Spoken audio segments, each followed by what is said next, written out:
Can you say friends, talking, nerdy? Close enough.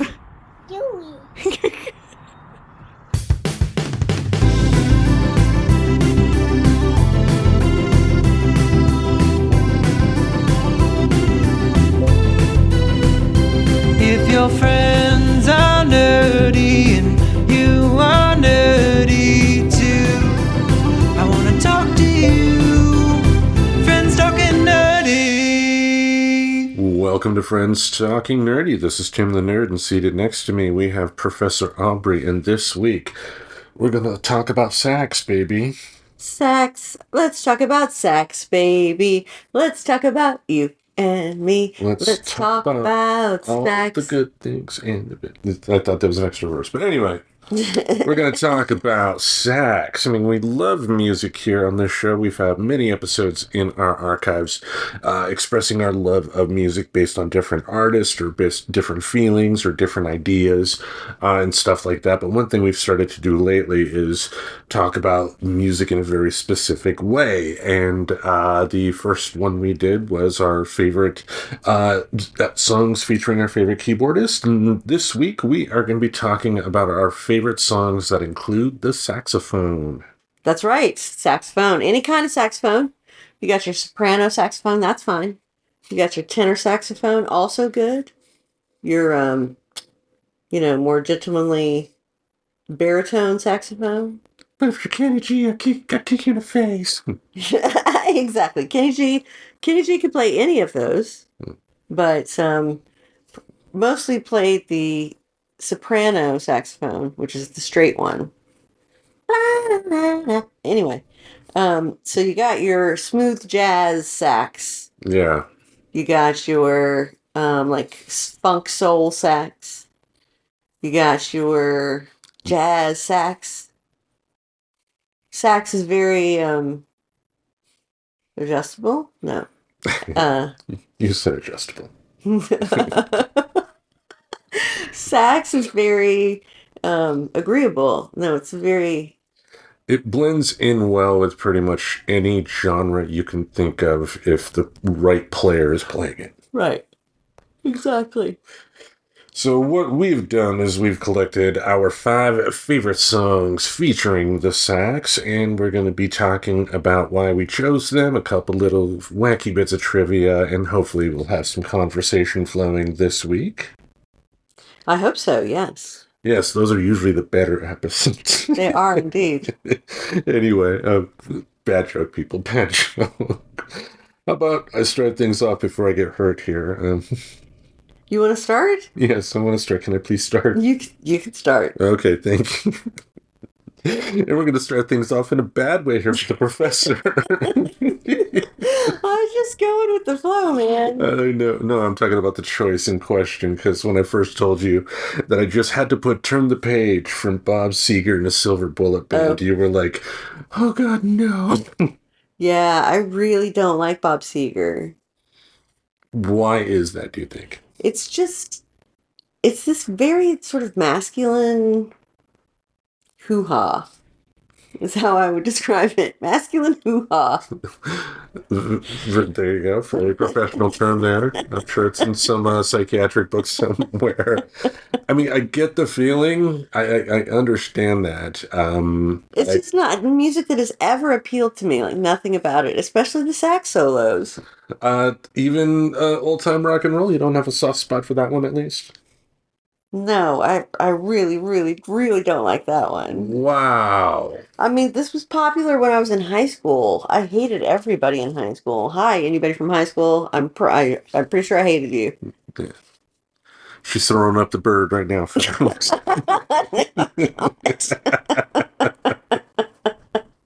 I don't think anybody I went to high school with is listening to this, but if they are... Yeah. Sorry we haven't kept in touch, but now you know why. They probably just started learning how to use their thumbs, but anyway. Bad joke. Mm-hmm. Yeah.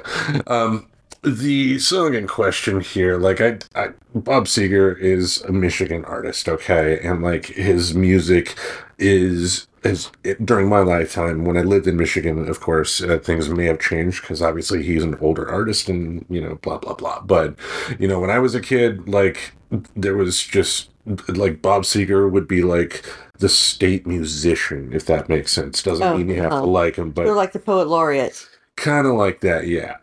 Yeah, I mean, because what? Were we going to choose Ted Nugent? I mean, even in the 80s before Ted Nugent started being a lot more explicitly political. One thing I really don't like about Bob Seger is I got confused between him and Pete Seeger. And Pete Seeger I really like. And so I always thought Bob Seger was Pete Seeger. And I thought there was just one Seeger. And that they had such widely ranging music always confused me. So Pete Bob Seger. Bob Seger. I'll make a Pete album one week and then a Bob album the next week. But these songs, I don't know. I just dig it. I mean, I do think back, Metallica actually covered Turn the Page on their Garage Inc. album. It was a double album they put out full of all covers. And Turn the Page was one of them. And what is very famous about this song is the sax solo. Yeah.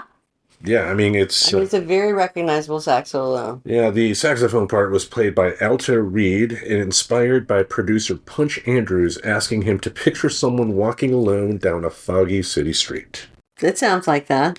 Yes. I mean, if you think about it, it does seem like it's like the only part of the sax that is played is the part that plays the iconic opening to the song, right? It's just one very simple riff on a sax. Could I play it now? No. But if there was a guitar equivalent, I think it would be like Smoke on the Water or something. Uh-huh. But that doesn't take the soul from, that particular thing out. So I dig it. I can understand, though, that it's not going to be everybody's cup of tea. Let's put it that way.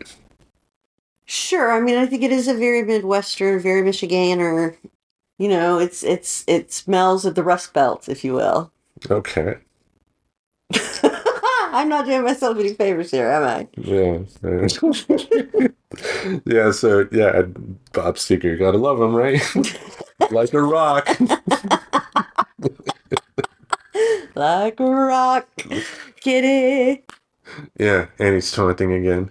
But anyway, unless you want to espouse to our friends at home your eternal love for Bob Seger, how about you give us your first choice? Okay, I'll tell you about my first choice, and that is the song Careless Whisper by the band Wham. This was released in 1984 when I was 10. So we both did the same thing with our first choices. Pick something that we knew the other wouldn't like. No, I just started with like my first sax solo that I liked, in my lifetime. And it had to have been Careless Whisper by Wham in 1984, which was 10 years. I was 10 years old. And it's probably the most famous sax riff of the 1980s. It was ubiquitous in the 80s. Everybody was playing the song. Everybody was listening to the sax solo. The video featured the saxophone in the video. The guy who played the saxophone wasn't actually in Wham, because as you know, Wham was just the two guys, George Michael and Andrew. What was his name? Wheatley or no? I don't know the last. I don't remember. I don't remember. Sorry, Andrew, Mr. Wham. So apparently, George Michael was 20 years old when he wrote this song, and then they hired a session musician to do the sax solo. And George Michael was relentless in his pursuit of perfection for the sax solo, and apparently made the poor guy play it over and over and over and over again. So if you could just imagine that 20-year-old superstar, you could just imagine how annoying that must have been. It could get repetitive. I could understand that. Because on the one hand, what I'm thinking is that old cliche of, well, I would love to get paid money to play a musical instrument all day, but after 6 months, a year, 2 years, 5 years of doing it or longer, being there doing one thing over and over and over again could get boring awfully fast. Let's be honest. Well, maybe, although, the thing about rehearsal is you do a whole lot of it. And so I guess if you just show up in the morning and you learn the riff, and you just do it, the same riff for the rest of the day, You're actually not rehearsing as much as you would if you were doing a live performance. Also, too, let's take into account that my assumption here is, based on what you said, that there were an excessive amount of takes. If we think back to the Beatles documentary, throughout the entire month they were practicing before, they recorded the stuff. They were playing the same songs over and over and over again because they had to get into the groove. If they're going to do it for an album that will make them a lot of money, they want to make sure it's good. Yeah. And, as young artists, they were very concerned, I'm sure.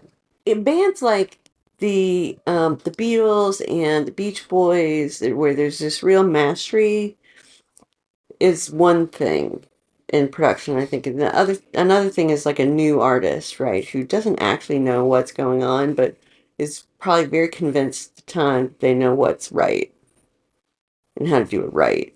You know what I mean? It could be that, in the sake, for this could be something that could potentially happen in music. What it could be, too, is a person being unsure of what the right thing is, so they do different takes in different ways to kind of get an idea of get a clearer idea of what they want. That's a great point. Yeah. It's a great use of multiple takes. Yeah. Let's put it this way. I've made some jokes about that song on this episode and other episodes in our archive, but it is an iconic song from the 80s. For me to say anything different would be ridiculous because of the iconic sax solo that some genius took some videos to TikTok with and, ended up going into college lectures and started playing the sax solo over and over again. And you told me about them. Yes, and I thought they were hilarious. I thought the sax guy was so funny. First of all, he doesn't wear a shirt. And he's playing the saxophone, and he just runs into random locations and starts playing that solo. And then you get to see how people respond. So, for example, in the college classroom, right, he comes in and he starts playing the sax, and all the students start laughing. And the instructor is just standing there like, what? Like, get out of my classroom. Totally not having it. But then there was one instructor who started laughing. It was trying to keep a straight face, but then started laughing. It was very, very funny. But I really like the ones where he gets in a confrontation with the police or something, where he's there's one where he's in a mall in Southern California, and I've been to malls in Southern California, and it looks like every mall in Southern California I've ever been to. And then it was open air, and there are palm trees everywhere, and all the beautiful LA people, and here comes Mr. No Shirt Sax Guy. And is playing in the middle of this very fancy mall and gets chased off by the security guards. But he'll be like, no, wait, no, wait. And he'll be like, okay, what? And he'll just start playing the saxophone solo again. No, wait, let me tell you. Wait. You know how people do that? Yeah. The sax solo, I could probably take a few seconds of it legally and put it in, so future Tim could, potentially splice that in after you say, wait. wait. Na na na na na na na na na na. That's live performance, so we can't get in trouble. There you go. Yeah, we're like the old Playboy at Dark show back in the 50s. We're swinging hip cats here. Swinging. That's right. So, again, just because it doesn't work for me, I would be a fool to not acknowledge the impact that song has made. George Michael, a lot of his music, he wasn't making for an audience like me, but that doesn't make him any less of a genius for pop music and for dance music that he was. Well, regardless of whether he was making it for you or not, I was not. Maybe that's a harsh way of saying I wasn't the primary audience, and I think, that's fine. I think 10-year-old girls was the primary audience For the Wham years, yeah. Yeah, for the Wham years. Yeah. Yeah. Yeah, I first really became aware of them with the Faith album. So that was because to use a 2000s comparison for our younger folks, it would be like becoming a Justin Timberlake fan in his solo career and not know about his NSYNC years first. Well, that's actually what happened with me and him.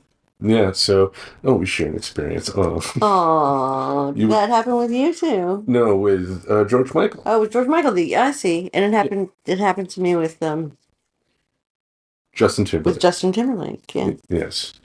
Both excellent artists. Indeed. Any other thoughts you want to say about Careless Whisper, the cheesy classic? Just, it's a great song for a montage. If you ever got a montage, particularly a romantic one of like first kisses or something like that, put that Careless Whisper sax solo behind that. That's a crowd pleaser. Yeah, and to be clear, when I say the word cheesy, I don't mean that in a negative way. There's a lot of stuff I like The Toxic Avenger. That's a cheesy fucking movie if there ever was one, but still fucking good. Yeah. Okay. What? Don't look at me like that. I'm just saying Toxic Avenger is one thing, and like Careless Whisper is kind of a very different thing. But okay. Yeah, you say tomato. I say whoa. Whoa. I say, whoa, wait a minute, what's a tomato? Yeah, I don't need enough of them anyway. Shall I go on my next choice? Yes. All right, I had to include this song here, and in doing a little bit of research for this episode, thanks to our friends at ChatGPT, ended up finding out something unique about the saxophone player because it wasn't the person that I initially thought it was. Oh, really? Yes, the song in question is the last song on side 2 of the album Tattoo You from the Rolling Stones, an album that has been reviewed on the show before in our archives. Was it a 2-hour review? No, it was not. Okay. That was more an hour and a half one. Oh, an hour and a half review. Yeah, one of the light ones. Yeah. I can't wait. Let's go back and listen to it. Yeah. She's like, no.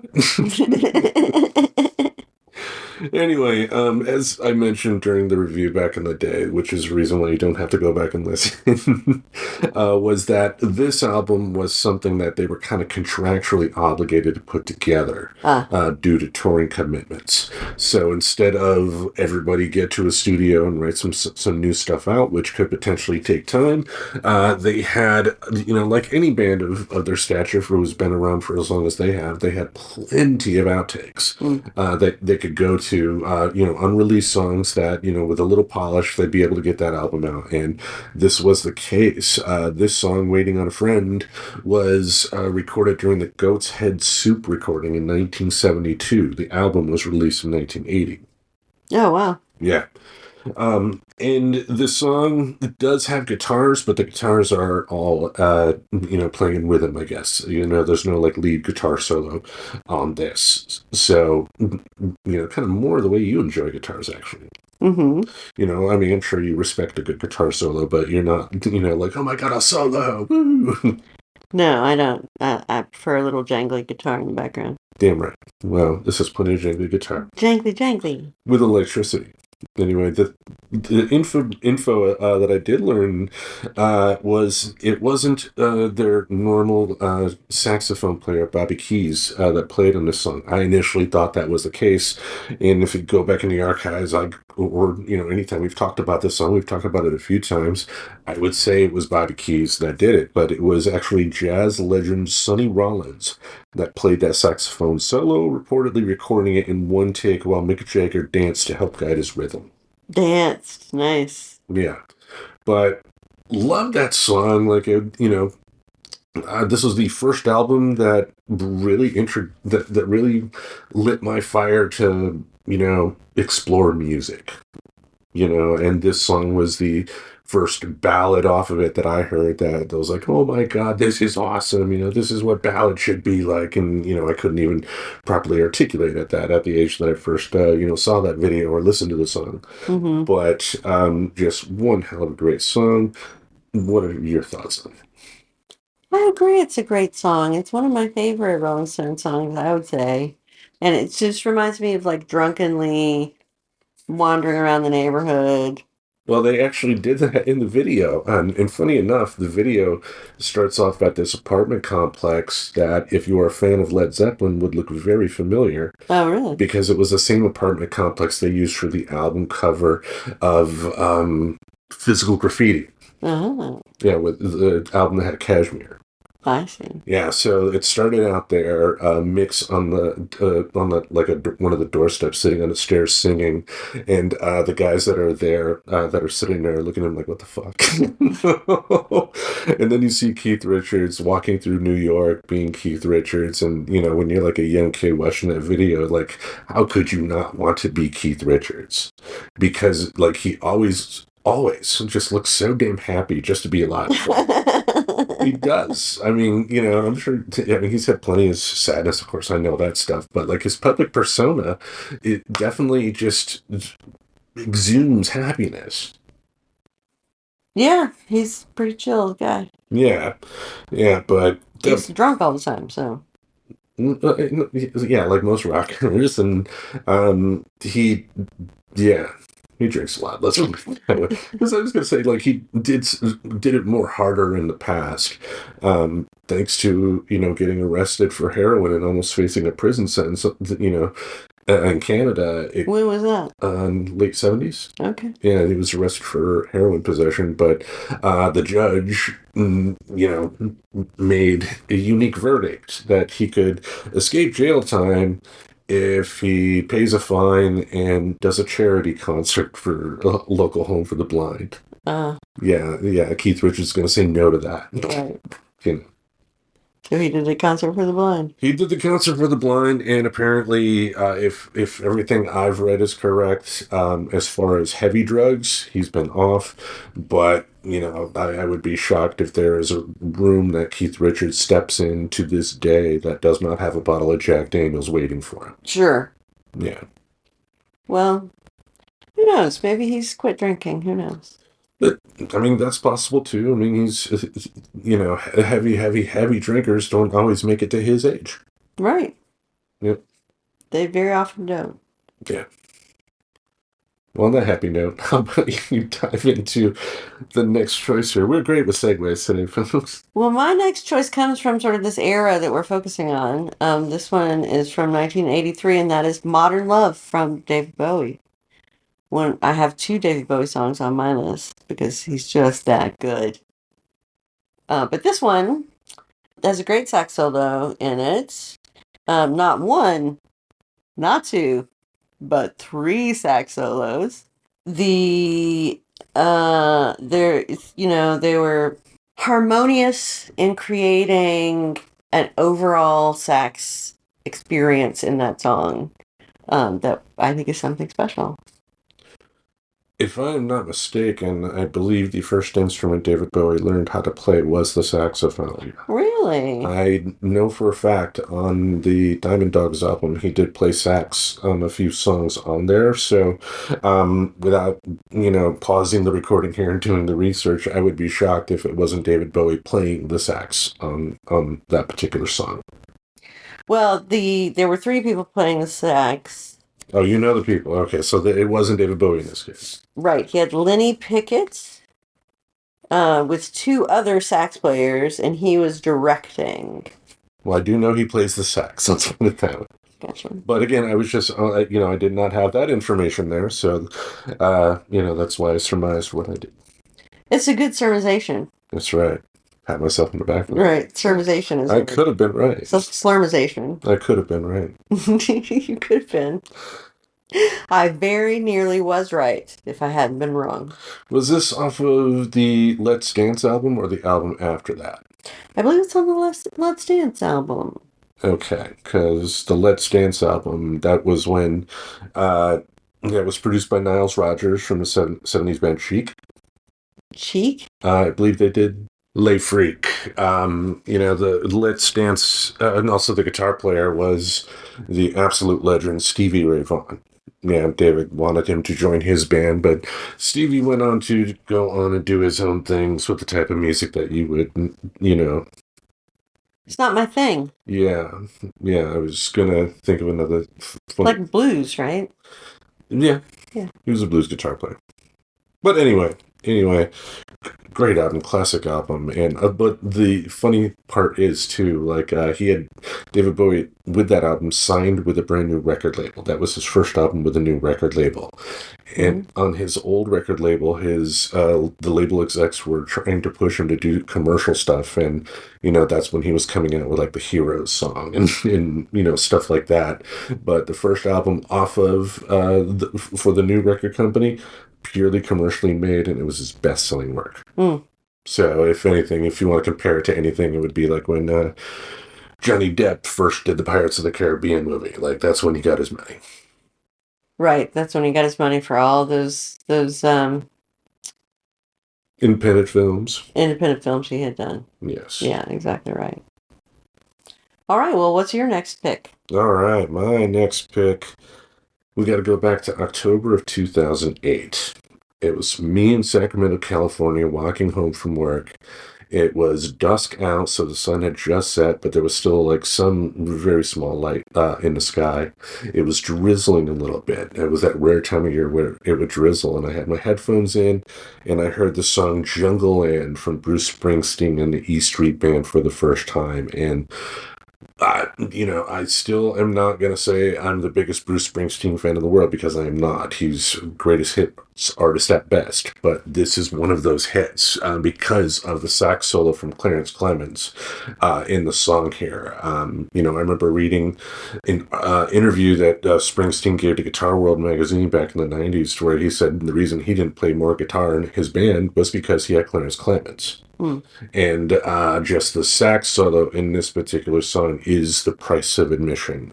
If I'm not mistaken, this was the last track on side 2 of the Born to Run album. Oh. So that's the one, with obviously Born to Run, but also Thunder Road. Yeah. Yeah. So I would put this up there with Bruce Springsteen's best, and the E Street Band altogether. Not his solo career. Anyway, I dig it. I know you're not really a Springsteen fan. I mean, I appreciate Springsteen in the early days, certainly. Like, this is good with me. Okay. It's the later stuff that I'm... Born in the USA? No. Later than that. Oh, the 90s era? Yeah. Okay, his Love Song era? Yeah, I wasn't into that. Yeah. Now he's back with it. I'm back with him. Okay. Yeah. He's hanging tough now. You're back on the Springsteen train. Yes. Yeah, just in time for the biopic. There's a biopic of Bruce Springsteen in the early years that's going to be hitting theaters, if not this year, next year. And I forgot the actor's name, but he's in an FX show, The Bear, and was in the Iron Claw movie as Kevin Von Erich, the guy who I said looked nothing like the actor because he was so small and skinny compared to what Kerry Von Erich was like. But he's won a lot of awards and recognition for his work today, and he's playing Bruce Springsteen. Oh. Wonder, I'm sure the music will be great. Yeah. That's usually the benefit of the biopics. You have a lot of great songs to hear from the music biopics. And think of it too, like as long as people are going into a biopic understanding that they're watching a fictionalized version of stuff that actually happened, and then using if that lights their fire to actually get into the music, that's a great thing. But please accept that when you watch the movie, it is just that, a movie. It's not a documentary. Right. Yeah. I love a good music, biopic, though. This is probably one of my favorite genres of movie. Same here. I've liked every one I think I've ever seen. Have you seen Walk Hard? That's not a real story. That is not a real biopic. I know that. That is like a made-up bullshit thing. And no, I haven't seen it. Have you seen it? No. Why do you bring it up then? Well, how about the Weird Al Yankovic biopic that was on the Roku channel? That was amazing. That was an amazing biopic. What did you think of it? Definitely one of the funniest things I've seen in years. Really good. Yeah, it was. Yeah, it seriously, I think that could have been released in theaters and made a decent amount of money. I think it would have been a sleeper or something, like people would have gone back to see it a second time or something. Yeah. Word of mouth, baby. But anyway. Yeah, exactly. Anyway, do you have any thoughts on Jungleland? No, not really. Yeah. I express my love for it. It's the most loving song I've ever heard, and you're like, yeah, it's okay. That's cool, though. It just makes me think of The Time for some reason. The Time. The Time, the band, The Time. Oh, Morris Day in the Morris Time. Day in the Time, yeah. Jungleland. Jungleland. Oh, we. That's what I keep hearing in my head. No, Bruce Springsteen's not singing Jungle Love. Oh, yo. And Jerome. Bring him out here, Jerome. Anyway, how about you go on to your next choice? Okay, my next choice is from the Champs. Remember the Champs? Of course I do, but do you? No, I know the song you're going to play, and Okay. I can talk about where I heard it from. Okay, so this is the band The Champs in 1958 put out the song Tequila as a B-side, and sort of a throwaway B-side that became a #1 hit. And boy, it's mostly a sax performance with a little bit of a song thrown in. A one-word song, yeah. Yeah. But in terms of a story, though, you still can picture it. It's a short story, but it's a story that's set in a pub somewhere, and somebody's like, tequila! They want tequila. Yeah. Yeah, you can picture something happening in it. It's just like a song that would be playing in a bar that people would be dancing around and then, would shout tequila. Yeah, and then, more shouts of tequila, and by the end, they're like, oh. Tequila! Anyway, it's iconic, as a saxophone deal. Agreed. Yeah. Any other bits of trivia you found out? Well, so Danny Flores was the person who played it, but it was the actual band. He was actually the band's guitarist who just happened to play sax too. And so it really was this kind of throwaway thing they did in the studio for a B-side to a single. Kind of like, as we talked about on our tribute to Ozzy, Paranoid. Paranoid was an album filler. Yeah. And, something we talk about today, just like tequila. Mm-hmm. Yeah. I first heard it, of course, thanks to Pee Wee Herman. Oh. It was actually featured in, even though I have said before, and to date, I still have not seen the first movie. I know that there is a scene in the first movie where he's dancing and the song is playing. Yes. Yeah. So he's dancing with really tall shoes on. Yeah. And, in a biker bar. Yeah. It's really great. Okay, I'm sure I'll have to see the full context of the movie at some point. But I do remember that, so that was my introduction to it. And it, again, as I mentioned with the Pee Wee thing, it was like I was really hardcore into Pee Wee at first until I was hardcore not into Pee Wee. So the song in question was one that was like, I don't want to hear it, no. But, kind of listening again for, listening to the playlist before, we started recording, I had that opportunity at work, thank goodness. And listening to it again, it's just like, how can I say I dislike this song if I say I love Surfing Bird, right? I mean, same type of goofy stuff, but it's fun. It gets you moving. Yeah. Awesome. Yeah. So I'm a changed man. Yay. Well. Any other thoughts on tequila? I know. I'm just glad to hear that you've accepted it. Yes. As a good song. Into my heart. Into your heart. Yes. What's your next song here? Wow. For that one, we're going to need a little RESPECT. No. I chose Respect from Aretha Franklin. I didn't find this out until recently, but this was a cover song. Otis Redding sang this version. Really? Yeah, I believe he wrote it too. Written and recorded. He originally recorded it in 1965, but she recorded hers in 1967, which kind of flipped the meaning. And she also added the RESPECT bridge. That was not in the original Otis Redding version. Of course it wasn't. Yeah, because Aretha's better. Well, I mean, who could do that but Riri? Yeah, exactly. The backing vocals on the song were sung by her sisters Carolyn and Irma, her usual backup singers for most of that era of her career, at least. I can't speak for like the 80s stuff and beyond, but Anyway, the RESPECT, find out what it means to be, and take care TCB sections were in the original, and again, Aretha ad-libbed them. Nice. Just came at the spur of the moment, but just what cockiness, what soul, what great power coming from a great woman. Yeah. Such a great song. Such a great performer. Singer, businesswoman, all the things. All the things. I mean, I remember the reaction I had in theaters, the Hollywood Theater a couple years back when I finally got to see the Blues Brothers on the big screen. Oh. Aretha Franklin stole the show in that movie. Yeah. She did. And, seeing her performance on the big screen is just amazing. I mean, I would put it, my reaction to seeing her sing Think in that movie would be comparable to me seeing the Janis footage from the Woodstock movie in theaters in the 90s for the re-release. Just really good. You gotta love that song. Yeah. It's a beautiful, wonderful song. Exactly. How about... Who wouldn't love that song? I know, a jerk. A jerk face. That's right. A jerk off. Like that driver this morning that you yelled at. Jerk face. Yeah. Which one? When you were walking with me to work. Oh. And the guy was only looking left, but he was trying to take a right turn onto a road, and yeah. You got all professional wrestler. I just told him he might want to look in both directions before he pulls out into the crosswalk. And then you were walking by the coffee shop. Fuck the patriarchy. He was an old man. Yeah. A white old man, I might say. And so I decided that there couldn't be anything good about him. That's right. And you were right.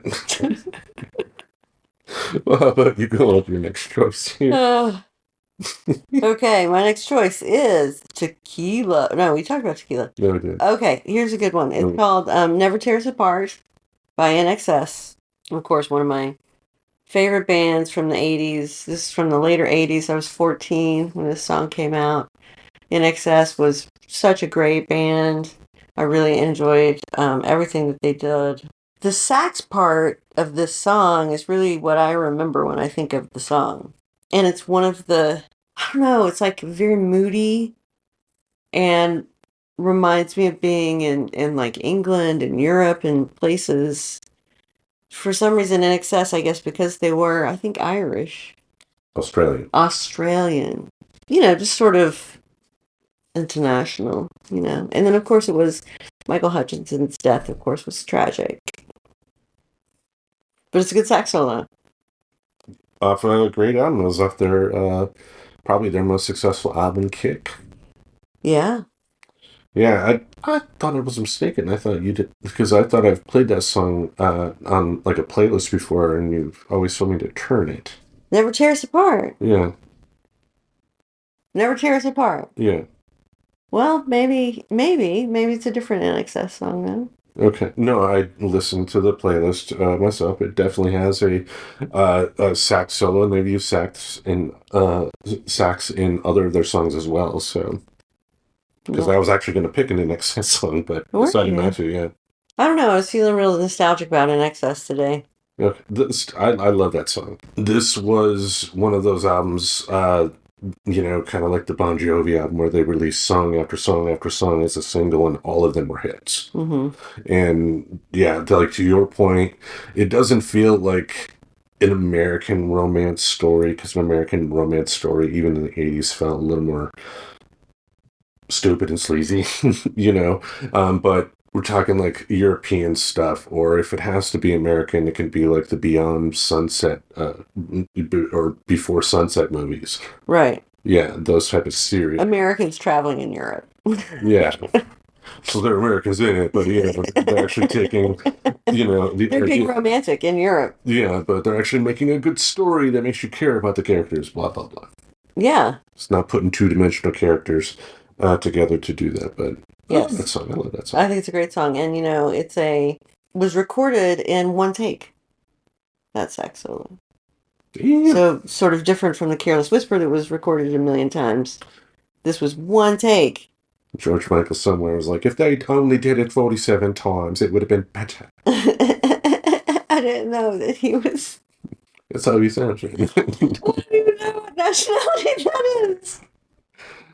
all my impressions usually, like... Is that a kind of Cockney? My accents usually all end up turning pirate at the end of the day. Yeah. Arr! Yeah. All right. Any other thoughts on INXS? No. How about What's your next one? My next one will be my last one. Okay. All right. From a band whose lead singer had his start in the state of Michigan, Mr. Bill Haley and his Comets. It's their cover of Shake, Rattle, and Roll. Great sax. Great sax. Like Great Scott. Great sax. Great sax, Marty. Mm-hmm. Haley's version changed many of the more sexually suggestive lyrics from Big Joe Turner's original 1954 recording to appeal to white radio audiences. I've listened to both versions. If there were any sort of sexual suggestiveness, it's something that we would not consider that today. Right. You know, and also too, let's be honest, because the original singer, Big Joe Turner, was a black guy, he probably had a lot more scrutiny put on him than what a white artist could get away with anyway, at that particular point in time. Yeah. Sadly. Yeah, no, it's true. Yeah. Anyway, the song helped introduce the backbeat-heavy rhythm that would define rock and roll with drummer Dick Richards. His first name and last name is Dick. Dickie Boy, yes. Dick. Emphasizing beats 2 and 4. I would have had to be a drummer to really appreciate that, but I believe I've heard, like musicians in interviews, talk about, like, I guess R&B music will be more of the 1 and 3 on the beat, and the drummers, for rock folks, country stuff like that would be the 2 and the 4. So a different way of beating the drums can convey different things. Right. Yeah. And the song itself there was a performance of it that is considered one of the earliest examples of rock music video shown in the 1956 short film Roundup of Rhythm. Yes, there was no MTV back in the 50s, kids, but they did have different TV shows that they could record stuff for, or little mini movies, depending on the artist. I'm sure they could even have like musical performances and like the little shorts they had before a movie in that particular era too. Uh-huh. But just one heck of a great song. Like, am I the biggest Bill Haley and the Comets fan in the world? No, but you put this on, you put Rock Around the Clock on, you're having fun. And, I agree. yeah, and like, while they are by no means the originator of the rock sound, like, they helped contribute to it. Mm-hmm. Sure. Yep. Any other thoughts on Bill Haley? No, you always hear him talked about when you talk about the roots of American music.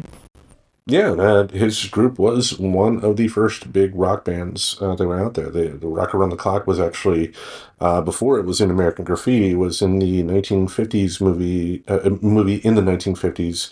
I don't know the specific year, but Blackboard Jungle. I don't know that one. Yeah. I have not seen it myself, but I believe that that was one of the first examples of Hollywood making a movie for the teen audience, because they had, various artists, including Bill Haley in the Comets. Right. Because it was one of those, teacher wants to help a teen who's a rebel, and he listens to rock and roll. Yes. Yeah. Of course he does. Anyway, let's finish off our list here of healthy sax talk. When you think of good sax, what do you think of last? I think of last Young Americans, because older Americans are better playing sax. Young Americans is a song by David Bowie from 1975. And Bowie called this his plastic soul era. You ever heard that? Yep. And nothing says that better than this sax solo. It was by David Sanborn, who apparently was a jazz funk powerhouse. Oh, yeah. He was featured plenty of times. I used to watch Late Night with David Letterman, and he's like either the Friday night shows or every night during the summer vacations. And David Sanborn would, like quarterly be a guest musician with Paul Schaefer's band. Oh, wow. Yeah.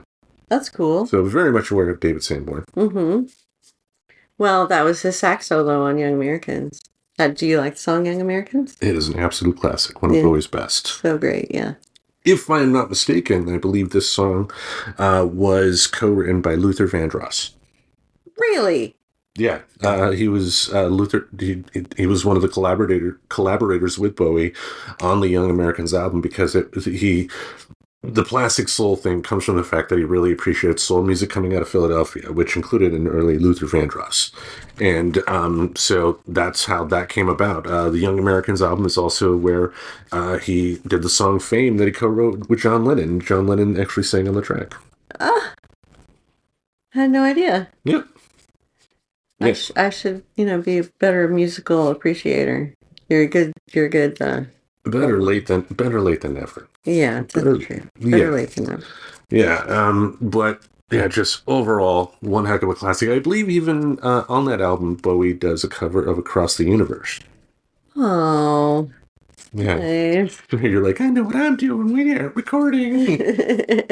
Let's listen to that. Yeah. Anyway, one hell of a great song. I mean, what more can you say? Like, David Bowie was one of those artists that was successfully able to go through many different types of musical genres out there and still come out on top, if that makes sense.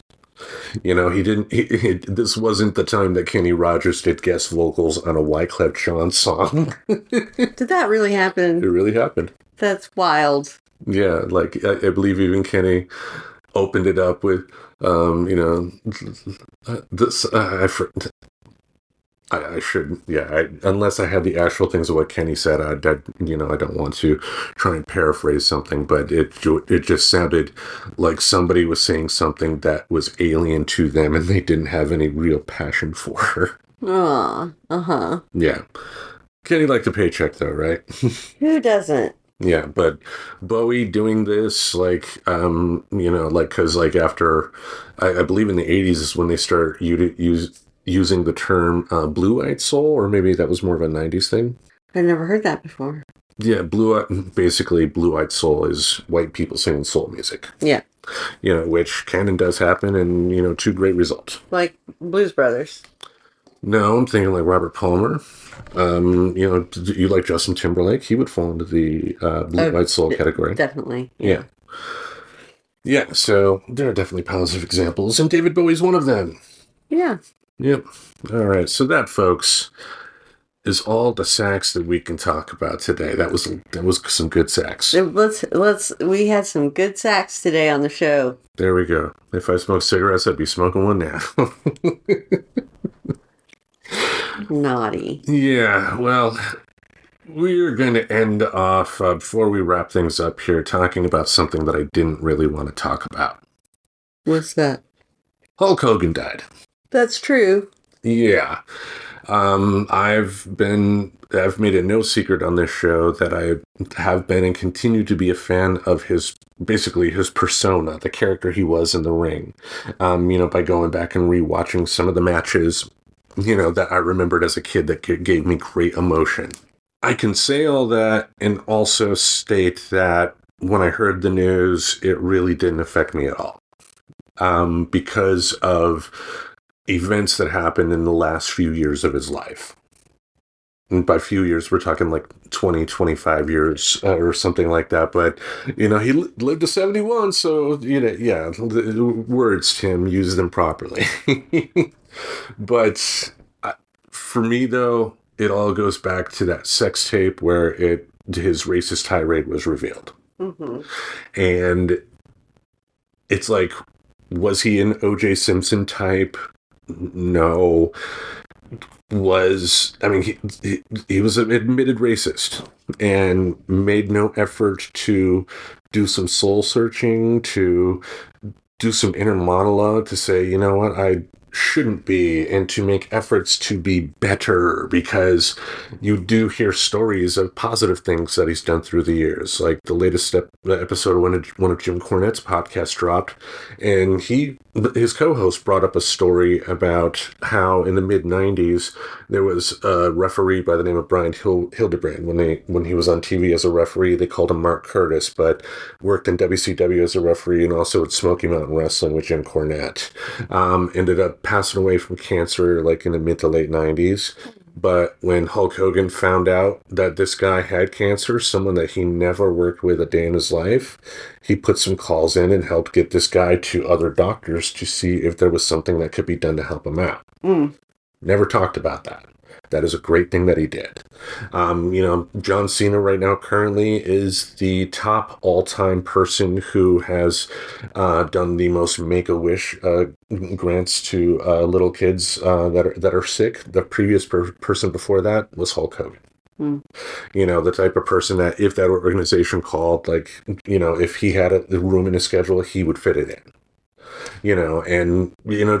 I think of it too, like, what he did for wrestling. A lot of people would not be talking about or thinking about or even watching wrestling if it weren't for Hulk Hogan. But the racist stuff, it's like he did not make any sort of effort in the last years of his life to truly make amends. Yeah. And from the sounds of it, there were, and I brought this up on the show before too, when we've talked about Hulk Hogan, there were performers that he worked with. One, Mark Henry, who was a former Olympian who did powerlifting, but then ended up working in the WWE for many years, and Booker T, 5-time champion Booker T, both came out with their own stories of after the Hogan racist stuff came out, they contacted him because they worked with him. They thought they knew him. And they said, hey, let's go out to some schools, talk to some kids, do something. Because it's like I think they understood that people can forgive so long as a person is making an effort to earn that forgiveness. Mm-hmm. Hogan said no.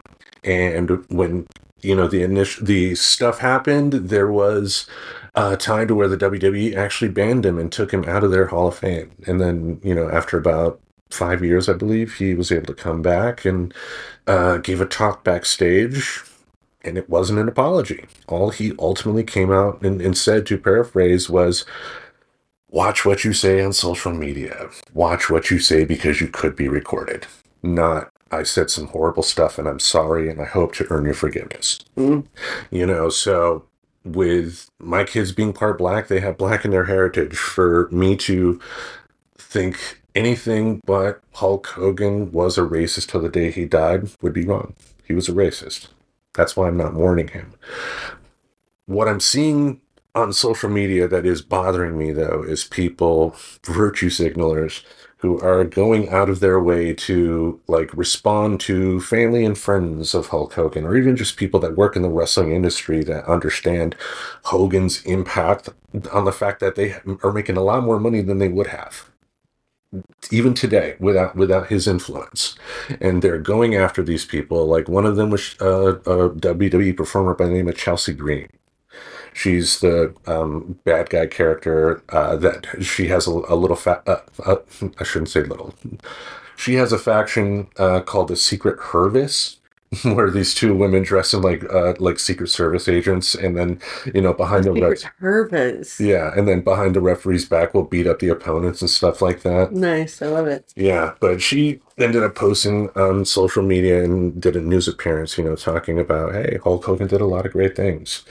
And she started getting lots of harassment and death threats. What's the deal with death threats? Everybody's getting death threats these days. Yeah, now, granted, I would say most of this stuff coming via social media are from people who, wouldn't even know how to put in the effort to look for information to find somebody to take it from a simple threat to something more serious. Uh-huh. A lot of these people are keyboard warriors who say stuff online that they would never say to a person's face. Sure. But just... that disgusts me, because these people that are doing this are trying to, say, what, you support a racist, and taking it way too far. Like, to be clear, I mean, we talked about it this morning when we were, briefly talking about what we were going to talk about on the show. Like, Hulk Hogan was, and the fact that his persona is still going to be a public figure. Okay, and as a public figure, even though he was just a professional wrestler, his, personal life, can be open to critique. We've already established that in this country.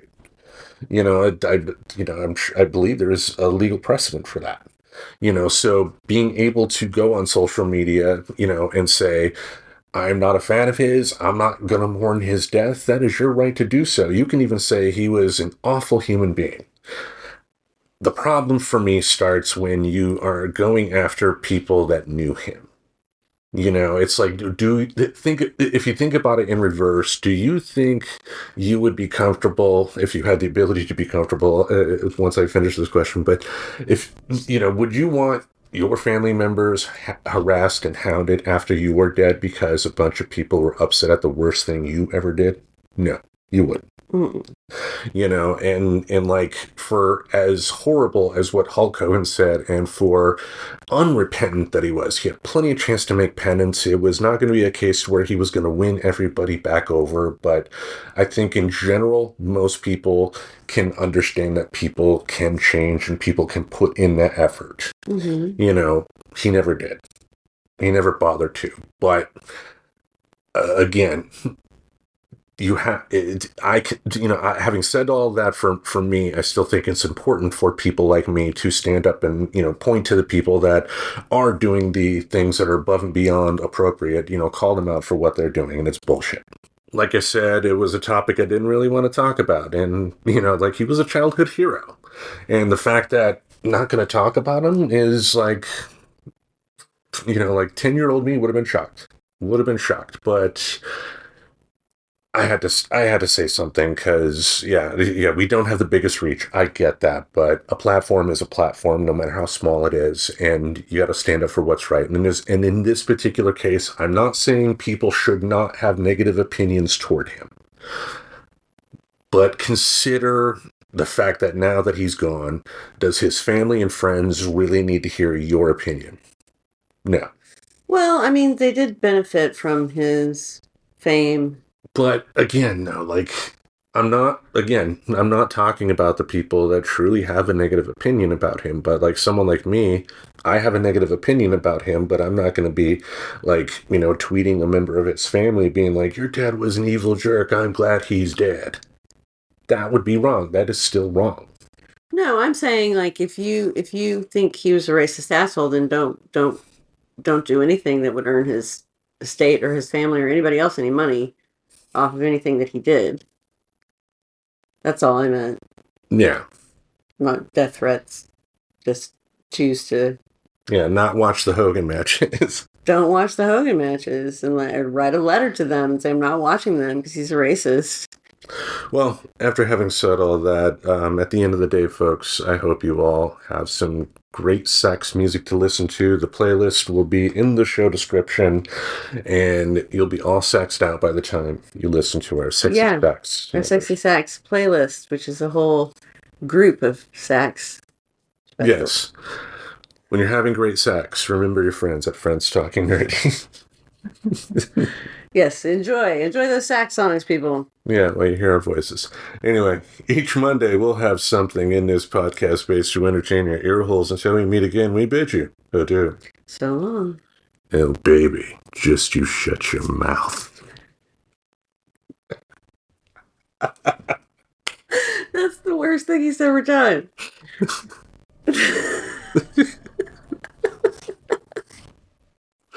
Subscribe to Friends Talking Nerdy on YouTube Music, Apple Podcasts, Spotify, or wherever you listen to podcasts. Goodbye, darling.